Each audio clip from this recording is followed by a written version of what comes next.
My name is Dylan Vest. I am the Deputy Public Affairs Officer at the U.S. Embassy, and I want to extend my gratitude for joining us today. And I would also like to extend gratitude to Universidad ORT for partnering with us to allow us to welcome Dr. James Deutsch and for making his visit possible. We're especially grateful for Dr. Gabriel Diaz for designing such an engaging and comprehensive program that allows Dr. Deutsch to connect with students and faculty here at the university. And Dr. Deutsch is a distinguished scholar and specialist in American studies. His expertise offers a unique opportunity for us to deepen our understanding of U.S. history and culture. And his visit is meaningful because, as you may know, this year the U.S. is celebrating 250 years, Freedom 250, and we're marking 250 years since the Declaration of Independence was signed and the U.S. was born. And through his lecture, we're hoping to explore more about the historical and contemporary dimensions of American society. And thank you again to Universidad ORT, to Gabriel Diaz and his team, and most importantly, Dr. Deutsch for his expertise. And we're looking forward to a very informational afternoon. Thank you. Thank you. Thank you very much. Thanks. Mi nombre es Denise Bayán, yo soy la decana del Instituto de Educación. Para mí es un gran gusto recibirlos hoy, recibir al doctor James, que nos hace el honor de estar hoy aquí. También al vicerrector de la Universidad ORT, Landoni, que nos acompaña, y a algunos colegas que están aquí presencialmente, otros virtualmente. Para nosotros es un gusto tener también a los colegas de la Embajada Americana que nos están apoyando en esta actividad, y por supuesto a Gabriel Díaz, que es el coordinador, diploma, certificado de todas las actividades que tienen que ver con la enseñanza del inglés como segunda lengua. Así que a Gabriel también muchísimas gracias por la iniciativa. Creo que esta actividad se inscribe en una serie de...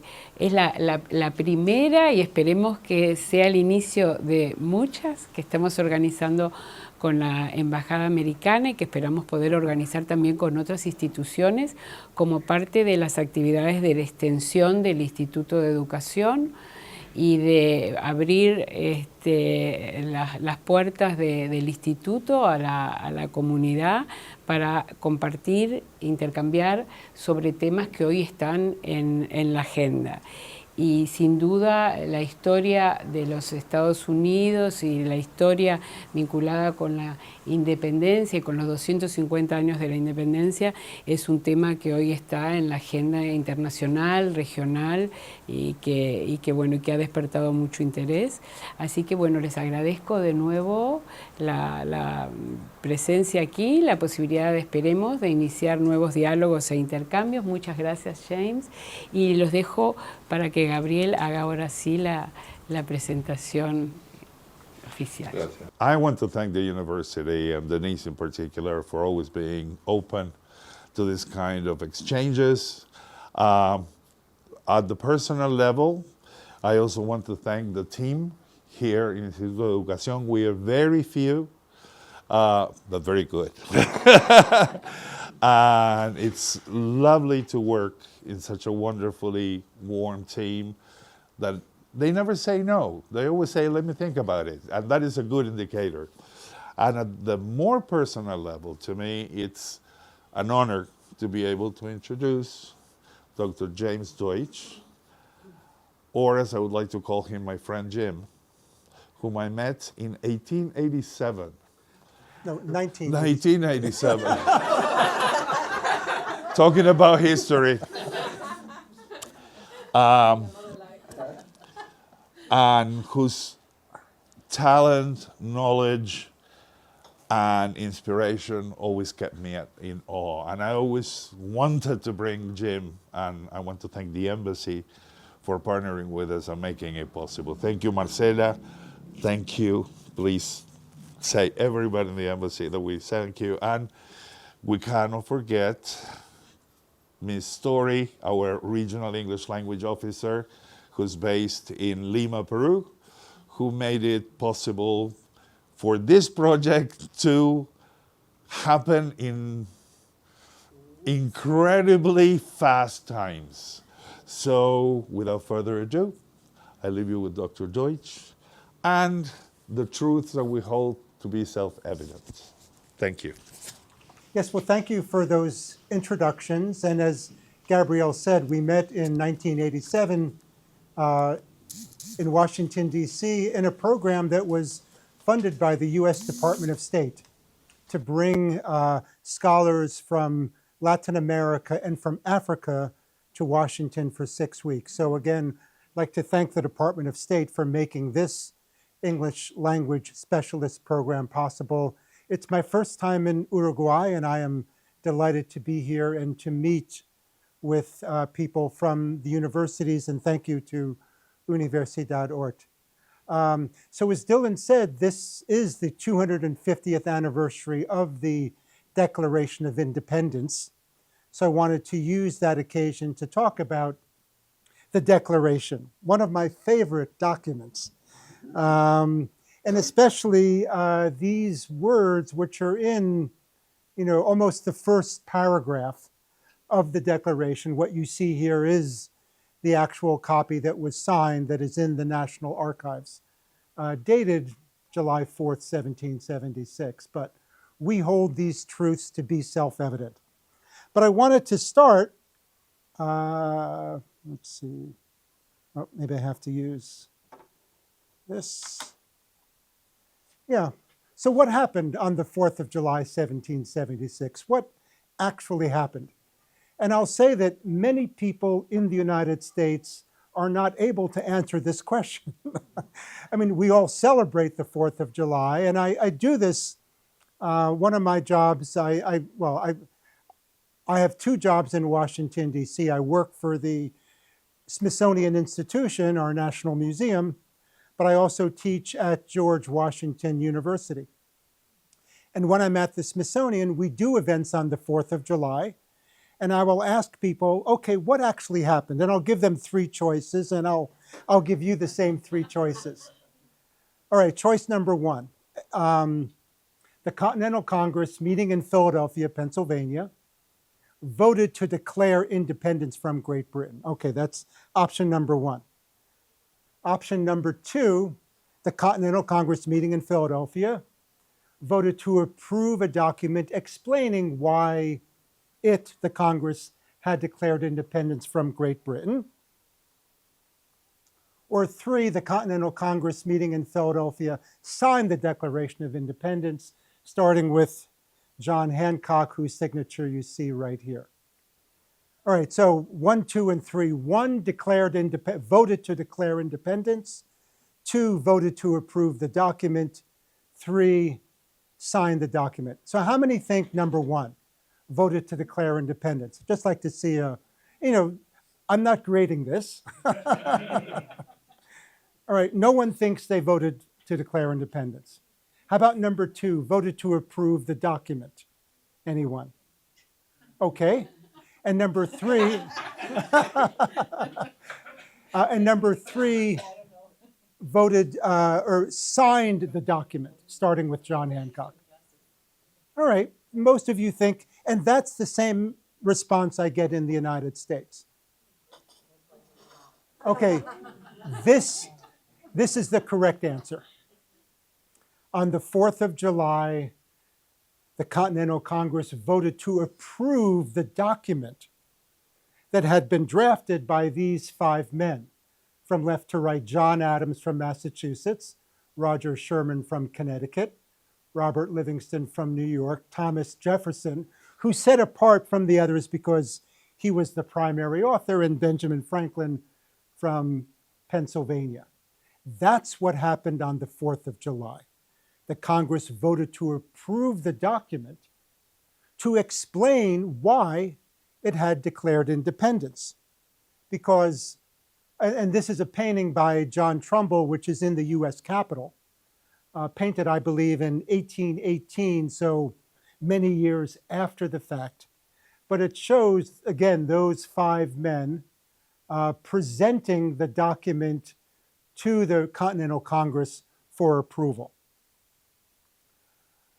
So when did the Continental Congress vote to approve or vote to declare independence? That happened on the 2nd of July. And in fact, John Adams wrote to his wife Abigail the next day to say, but the day is past. The 2nd day of July, 1776, will be the most memorable epoch in the history of America. Because he thought the 2nd of July was the important date. We declared, that's the day we declared our independence from Great Britain. I think the problem was that when the document was printed, you saw that date, 4th of July. That's the date that the document was approved, not the date when the US, or when the colonies, the 13 colonies declared their independence. And when that document was printed and distributed, people saw the date 4th of July. And so that's why we celebrate the 4th of July. It's kind of a historical accident. Oh, all right, so when was the document signed? 2nd of August. So because one, they had to, find a nice piece of parchment and then, write out the text of the Declaration, proofread it, make sure there are no, errors in the writing. And then on the 2nd of August, the Continental Congress, and not everyone from the Continental Congress was there to sign it on the 2nd of August.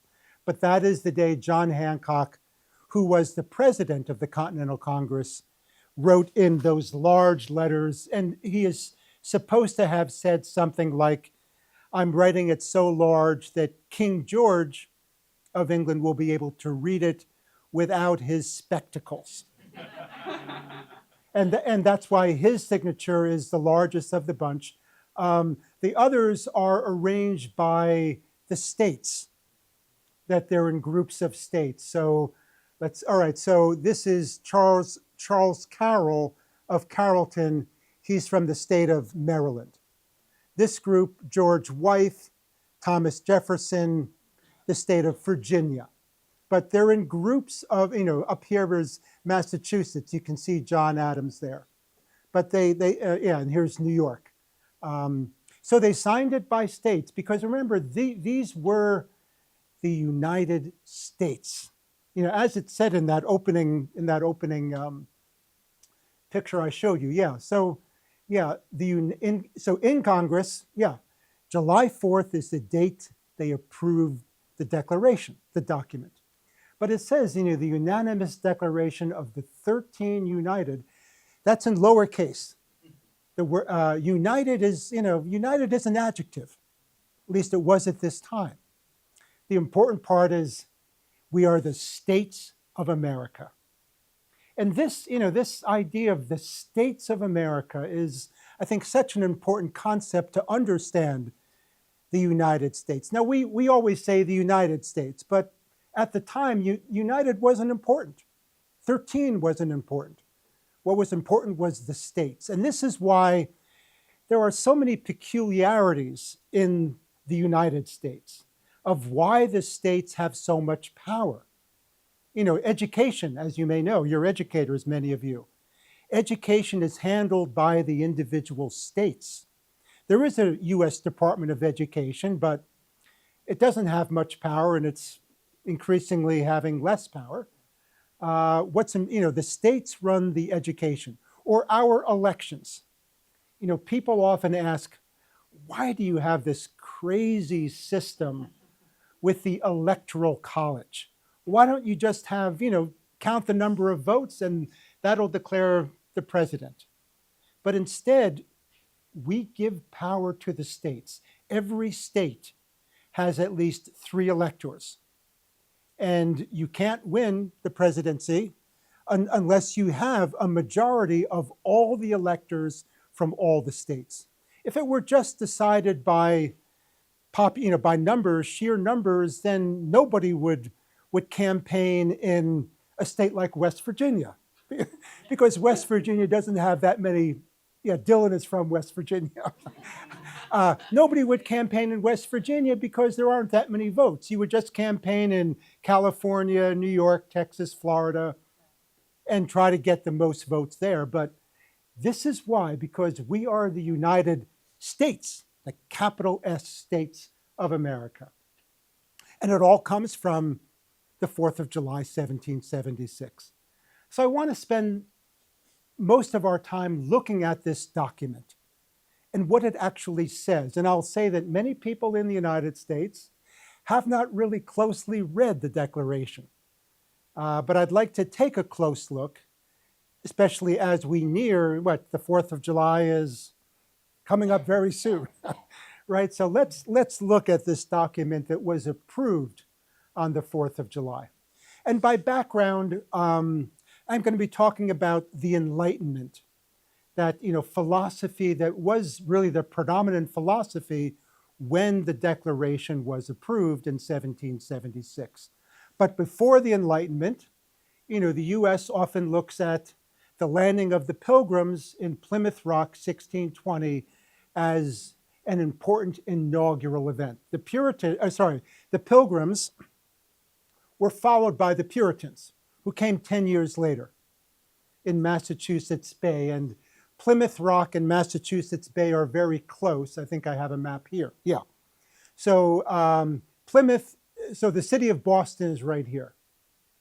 The Pilgrims landed in Plymouth in 1620. The colony was established later. The Puritans landed up here at Salem, but very close. And this is now the present state of Massachusetts. This is Rhode Island. This is Connecticut, Vermont, and New Hampshire. But Puritans and Pilgrims, many people don't understand the difference. But there is a difference, which I think, okay, yes. So the Pilgrims, much smaller. Only 100 Pilgrims arrived in 1620 on one ship, the Mayflower. Now both the Pilgrims and Puritans had roughly the same theology. They were both Calvinists, Protestants, but a very strict form of Protestantism that we now call Calvinism. The Pilgrims wanted to separate themselves from the Church of England, which was a Protestant. Church of England was Protestant thanks to the Reformation. But the Pilgrims wanted to separate, the Puritans not. The Puritans, and there were many more Puritans than Pilgrims. 800 on 11 different ships. They were not separating, but they wanted to reform the Church of England from within. And the famous statement from John Winthrop, who was the leader of the Puritan colony, was, "We must consider that we shall be as a city upon a hill. The eyes of all people are upon us." So they were going to be a model community. And they were pure. That's why we call them Puritans. Or at least they wanted to be pure. And they thought, we shall be the purest and best people on earth. And everyone will look at us and say, wow, those Puritans really know what they're doing. We want to be like them. We want to adopt their ways. We want to adopt their religion. The Pilgrims really didn't care. They sought religious freedom. They wanted to get out, and they came to this strange new world, and they're the ones who weren't very well prepared. But the Native Americans helped them, and this is all about why we celebrate Thanksgiving, right? The first Thanksgiving was with Pilgrims, not Puritans. But both of them were Calvinists. Calvinism was the theological underpinning for both Puritans and Pilgrims. And what Calvinism says is human beings are born in sin. The Garden of Eden was paradise. And when Adam and Eve were expelled from the Garden of Eden, everything after that is downhill. It's a very harsh theology. And human beings have no free will. God determines everything. God is all-powerful and determines everything. This idea of what we call predestination, Predestination means that when you are born, God has already determined if you're going upstairs or downstairs. And because you have no free will, there is nothing you can do to change your fate. Now, that's a very harsh philosophy. And it makes you wonder, what's the point? Why should I lead a saintly life if it's not going to make any difference in my actual salvation? Now, both of them did believe that of course, things are going downhill, but they would get better upon the second coming of Jesus Christ. And upon the second coming, the angels will gather all the saints, all the elect, from all the ends of the earth, and the elect will enjoy eternal life in communion with God. The non-elect, forget about it. You're downstairs, you're in hell, and there is nothing you can do to change that. Now, what happened is, well, one reason why we no longer have Puritans and Pilgrims is that people felt, I can't live with this theology. I need something where I can affect my own salvation. And that's what in the U.S. We call the Great Awakening. There was the First Great Awakening, the Second Great Awakening, the Third Great Awakening. The Baptists and the Methodists and other Protestant groups said, actually, if you get right with God, if you repent, if you come clean with your sins, if you admit your sins, God will forgive you, because Jesus Christ is a forgiving God. And this obviously was a much more popular theology and philosophy, and led to, there are still some Calvinists, the Reformed Church, especially in some parts of Michigan, but for the most part, and Protestantism is still the predominant religion in the United States. I looked at the numbers, about 20% of the US people identify as Catholic, 20%. But in 1800, it was 1% when this document was written. Even by 1850, it was only 5%. And then thanks to immigration from Ireland, from Germany, later from Italy, the number of Catholics increased. But the US is still predominantly a Protestant nation. Jewish faith represents about 2%. Muslim faith represents about 1.5%. So still a predominantly Protestant nation that, has moved on from the very strict Calvinism, but Calvinism of the 17th and early 18th centuries. And what what became the predominant philosophy, and that was the predominant philosophy when the Declaration was written. And this to me is one of the great, I wouldn't call it an accident of history, but it's a wonderful coincidence that when the Declaration was written, the principles of the Enlightenment were entirely in vogue. And Thomas Jefferson especially. Benjamin Franklin also, John Adams, but Jefferson was really the architect of the Declaration, and Jefferson was enlightened in this way. Now, Jefferson is a complicated individual. We'll talk about that a little bit more, but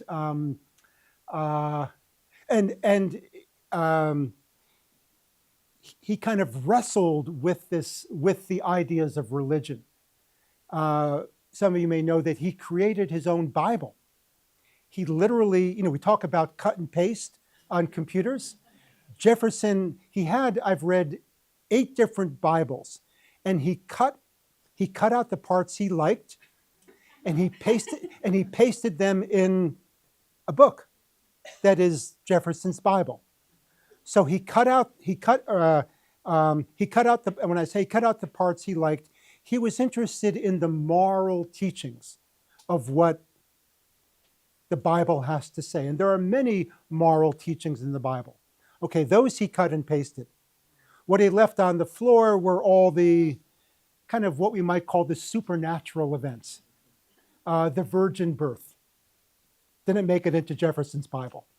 Walking on water. But the Sermon on the Mount, very much in Jefferson's Bible. So this is what I see as the main principles of enlightenment that informs the Declaration of Independence. You know, again, this idea of human reasoning.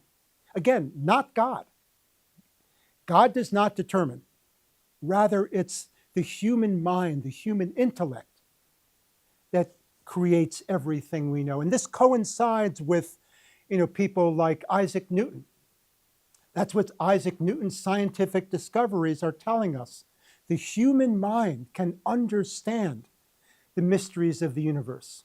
I mean, for Isaac Newton, everything was in order. It was like a finely, you know, a beautiful clock that was ticking second by second. And he could predict everything based upon his understanding of the universe. Everything was in order that the human mind could understand and appreciate. Yeah, so to understand the natural world, that's human reasoning. Secondly is this idea of individual liberty and natural rights, to challenge, you know, that kings at the time, and that's what the Americans were doing. We were rebelling against the King of England and against the authority claimed by the King of England.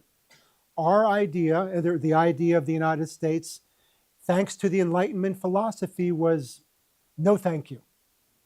We believe in individual rights and liberties, and nobody will dominate us. A third, yeah, this idea of religious tolerance. You know, you may know that one of the amendments to the U.S. Constitution establishes the freedom of religion. There is no state religion. There has never been a state religion. Yes, most, you know, Protestantism is the largest group, and Christianity, of course, but there is, you know, Christianity is not the state religion of the United States because there is none. And this was something that the people in 1776 and the Declaration were very firm on. And this was, I think, this was the first time ever in world history that a nation had declared, we're not having a state religion, thank you very much. Yeah, progress. So remember, for Puritans and Pilgrims, there was no progress. It was all downhill until the Second Coming. For the Enlightenment people, human reasoning, the human mind, would lead to progress and aiming towards perfectibility. Now they know we will never quite reach perfection, but that's what we will aim for. I mean, the first sentence of the U.S. Constitution is, we the people of the United States, in order to form a more perfect union. More perfect. We know, you know, we're getting there. We will aim for perfection, knowing we'll never quite reach 100% perfection, but that's what we're aiming for. And this was a radical notion, at least, you know, at the time in 1776. And then finally, this idea that it's a social contract. Again, you know, kings do not impose their will upon the people. Rather, we need the consent of the governed. We're all together in this. It's a social contract. And of course, you know, I haven't talked about all the philosophers, you know, like Jean-Jacques Rousseau, upon whom they were borrowing ideas, or René Descartes, I think, therefore I am. You know, these were not original ideas with Jefferson and the others, but they were able to synthesize the ideas mostly from Europe and make them distinctly American that we'll see in the Declaration. So I think my next slide, yeah. So let's get into the Declaration. And, you know, again, I really marvel at the way that they wrote this document in a very short amount of time in the summer of 1776. It's hot in Philadelphia in July of 1776, or June, when Jefferson was doing the drafting. There was no air conditioning, of course. But They just did it. So here's how it begins. Well, with that, the unanimous declaration, again, 13 united small letters, States of America.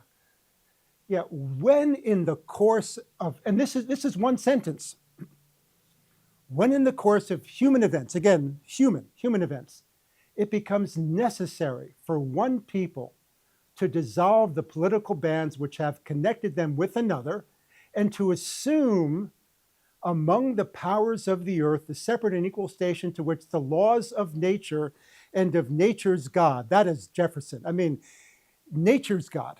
It's not talking about, the Catholic God or the Protestant God or the Jewish God. It's nature's God. That is so Jeffersonian, the laws of nature. Yeah, anyway, I got distracted here. And to assume among the powers of the earth a separate and equal station to which the laws of nature and nature's God entitle them, comma, a decent respect to the opinions of mankind requires that they should declare the causes which impel them to the separation. So that's the preamble to this declaration.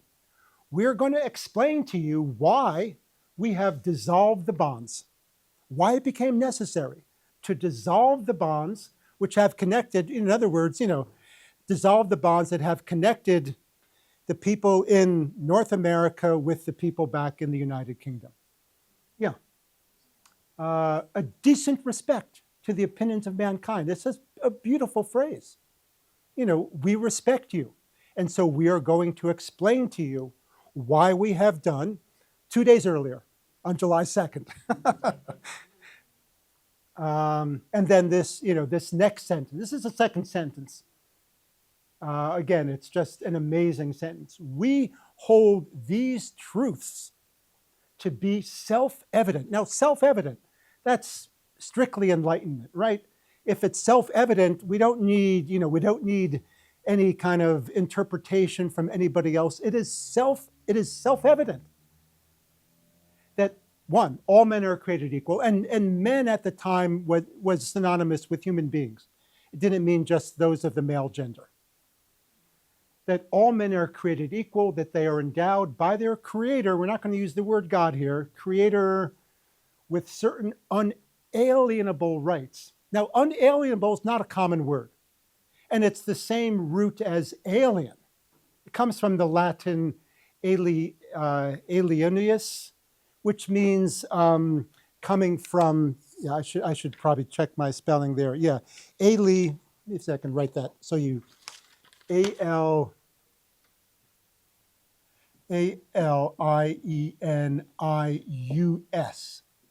That's the Latin, alienus, which means belonging to another.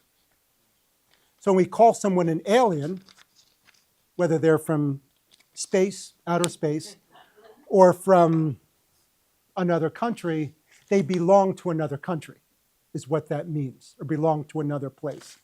So, and if we put unalien, if we negate that with the word un,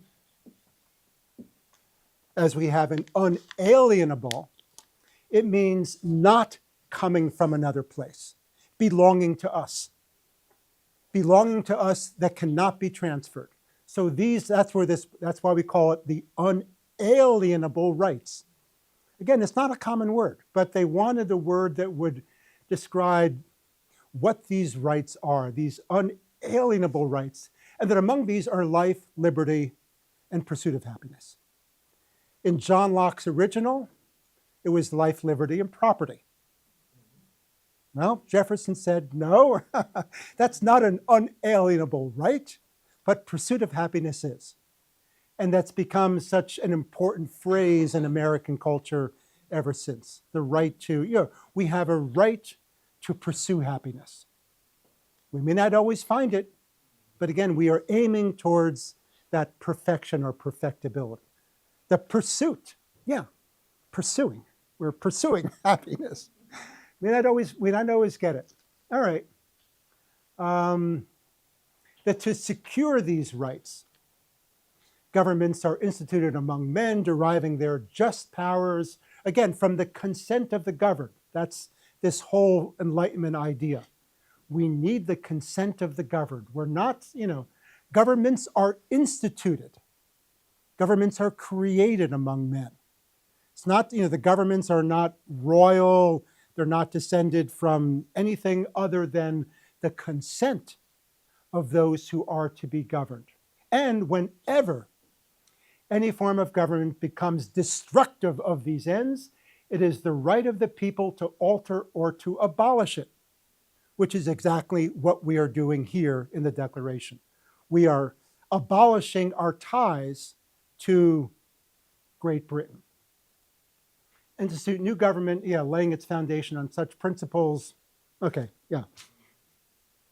But what's important is that consent of the governed, and if it's not working out, then we abolish it and institute a better form of government. Prudence will dictate that governments long established should, okay, the key phrase is, we're not changing this for light or transient causes. This is something serious. We're not being fickle when we want to abolish our ties to Great Britain. Mankind are more disposed to suffer while evils are sufferable than to right themselves by abolishing the forms to which they are accustomed. But when a long train of abuses or usurpations evinces a design to reduce them under, it is, the key phrase, it is their right, it is their duty to throw off such government and to provide new guards for their future security. So again, it's maybe a little long-winded. He could have, might have edited it down to fewer words, but really almost every word counts and has power, again, to explain to the world why we have done what we have done on the 2nd of July. Such has been the patient sufferance of these colonies, and such is now the necessity, the history, and then the rest of the document is this long list of offenses that King George and the British Parliament have done. These are just the first several, but to me, I think my favorite part of the Declaration is this: to prove this history of repeated injuries and usurpations, let facts be submitted to a candid world. That is pure enlightenment. Human reasoning, you will see that the world is candid, meaning honest and transparent. And once we present this list to you, it's self-evident. You will see clearly why we are doing what we are doing. Let facts be submitted to a candid world. Again, Isaac Newton would have said the same thing. I'm submitting, the earth revolves around the sun, not the other way. I'm submitting my facts to a candid world. And then this is the I'm skipping now to the end of the document. The last 2 paragraphs. So, we therefore, the representatives of the United, again, small u, because it's States of America. United is just an adjective, and they would capitalize nouns and some, but they didn't capitalize United. I mean, today, United seems like a proper name, the United States. Oh, here's an interesting tidbit. All right, the United States of America. Today, we would say the United States of America is where I live. The United States of America is a wonderful country. The United States of America is a singular noun, right? The United States is. In 1776, and really up until the American Civil War of 1865, the United States was a plural noun. You would say the United States are. In Espanol, do you say los Estados Unidos están, plural? Okay, so you still use the plural. I mean, because it's los Estados Unidos. Yeah, es un país. Yeah, you can use singular also. Okay, but in 1776, it was, the states were plural because it's the states of America. And again, because the American Civil War is really what codified the fact that this is one united country. That's what one of the reasons the Civil War was fought, to determine, are we united, or can some states known as the Confederacy leave this union? And the answer was no, we shall remain united. So anyway, back to the Declaration. So we therefore, appealing to the supreme judge of the world for the rectitude of our intentions, do, in the name and by authority of the good people of these colonies, solemnly publish and declare that these united colonies, so that's capital U there, are in a right to be, ought to be free and independent states, that they are absolved from all allegiance to the British Crown, and that all political connection between them is and ought to be totally dissolved. And then final paragraph, and that as free and independent states, they have the full power to levy war, conclude peace, contract alliances, establish commerce, and do all other acts and things which independent states may have right to, and for the support of this declaration with a firm reliance on the protection of divine providence, we mutually pledge to each other, the signers, we mutually pledge to each other our lives, our fortunes, and our sacred honor. So it's a beautiful document, it really is. But again, comes out of the time. And as I said, we were just very fortunate that we didn't secede with the Pilgrims, or we didn't declare independence with the Pilgrims and Puritans. Would have been a very different document. So I want to conclude by talking about what are the consequences of this document. What has it meant for people in the United States, and really, people in the United States and the reputation of the United States around the world? Well, one is this idea of equal opportunity. Again, this idea that all men are created equal. That is such an important phrase in American culture. Now, again, half the people in that room had enslaved other human beings, Thomas Jefferson among them. Jefferson, upon his death, did not free the people he was enslaving. I mean, the reason people say is his estate was so poor, he couldn't afford to let them all free. The family needed the money. George Washington did. George Washington was also owner of enslaved people, and upon George Washington's death, he did free all those who were enslaved. Those who belonged to his wife Martha were not freed. I mean, because she, I think, felt she still needed them. But, so it's complicated. Jefferson believed that all men are created equal. Black, white, whatever color, whatever religion. But this idea enshrined, we hold these truths to be self-evident. There's no disputing it. It's clear. Anyone can understand that all men are created equal. So this idea that one's status is not determined by birth, but by ability and work. And we see this all the time in the United States. We don't ask, all right, so if you meet someone for the first time in the United States, what's going to be like question number 2? So, what do you do? What do you do? Ability and hard work. We don't ask, who's your family? What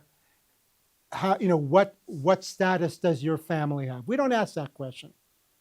We ask, what do you do? That's how we determine identity. Again, not by birth, of who you were born to. It doesn't matter who you were born to. Most of my colleagues, I don't have no idea who they were born to or what their ethnicity may be. Sometimes you can tell by a last name, but that's not important. What's important is ability and hard work. So idea of equal opportunity. And then individualism. I mean, the word individualism was coined by the French traveler Alexis de Tocqueville when he visited the United States in the 1820s. He saw something different about this group of people, Americans. He felt they were extremely individualistic. And so he coined this word from the French, individualism. Yeah, and so this idea that the Declaration asserts that individuals, we have inherent rights to pursue happiness. So American culture strongly prioritizes personal autonomy, self-reliance, and the freedom to build your destiny. We have this, now, frankly, it's not really true that we are captains of our destiny and masters of our fate, but we like to believe that. We do not want to imagine ourselves as being victims of forces beyond our control. That's what the Puritans and Pilgrims thought. They were victims of forces beyond their control. Predestination, they had no control. That is today a very un-American idea. We want to believe, again, it may not be always true, but we want to believe that we control our destinies. And that, this idea of the American dream is that no matter how poor someone is, they can grow up to become president of the United States or secretary of state or head of, one of the world's largest businesses or corporations. That's the dream. And it's still a very, very powerful dream in the United States and attracts people to the United States from around the world. This, I think, is one of the great strengths of the U.S., is that, people want to come to the U.S. People who are motivated, people who are smart, people who are capable, people who can do important things. They want to come to the United States to help themselves and in the process help us as well. So a third, consequence is this idea of this, again, consent of the governed, the social compact, and limited government. Government depends upon the consent of the governed. It is not an absolute authority.